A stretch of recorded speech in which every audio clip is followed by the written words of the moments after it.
ایک اس کا ذریعہ ہے جس سے ہمیں اندازہ ہو سکتا ہے کہ عبادت اور ذکر کے ذریعے سے ہمیں کچھ مل بھی رہا ہے یا ہم وہیں کے وہیں کھڑے ہیں. چند ایک چیزیں انسان کے اندر پیدا ہو جاتی ہیں، چند ایک تبدیلیاں واقع ہوتی ہیں انسان کی فطرت میں اور انسان کی سوچ میں.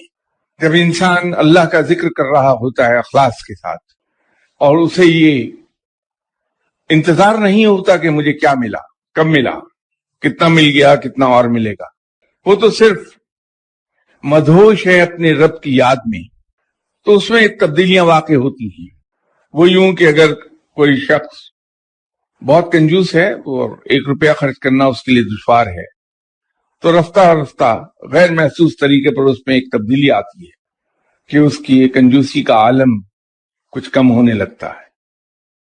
تو ایک وقت وہ بھی آتا ہے کہ وہ کھلے دل سے خرچ کر رہا ہوتا ہے، اسے احساس نہیں ہوتا، دوسروں کو دے کر خوش ہو رہا ہوتا ہے. یہ ایک تبدیلی ہے. چھوٹے چھوٹے مسائل انسان کو پریشان کرتے ہیں. جب وہ اللہ کو پکارنے لگتا ہے، ذکر کرتا ہے، تو رفتہ رفتہ پتہ یہ چلتا ہے کہ بڑے بڑے مسائل اب اسے پریشان نہیں کر پاتے. کہاں تو چھوٹی چھوٹی سی باتیں اس کو پریشان کر جاتی تھیں، اب بڑے بڑے مسائل آتے ہیں تو پلک جھپکتے میں اگلے ہی لمحے اس کے ذہن میں اس کا حل بھی آ جاتا ہے، اور اس حل کو وہ اپلائی کرتا ہے، اس مصیبت سے نکل جاتا ہے. دنیا کی محبت ہم میں سے ہر ایک کے دل میں ہے.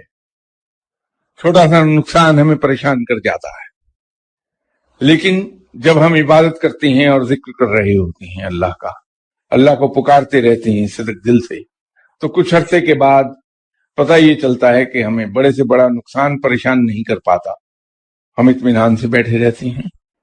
ایک تبدیلی ہے جو بہت اگلی سٹیج پر جا کے آتی ہے کہ اگر کسی نے ہم سے سوال پوچھا تو اس کا جواب ہمیں معلوم نہیں ہوتا، لیکن جب سوال پوچھا جاتا ہے تو اس کے سوال پوچھنے کے لمحوں کے اندر within seconds, rather I would say within fraction of a second، اس کا جواب انسان دینے لگتا ہے.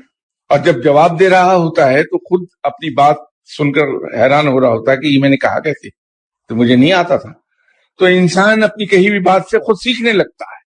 لیکن یہ بہت آگے کی سٹیج ہے جب انسان آگے نکلتا ہے. تو اس سے ہمیں اندازہ ہوتا ہے کہ ہمیں رب تعالیٰ انعامات دے رہا ہے اپنے آپ کو پکارنے کے، اپنی عبادت کرنے کے.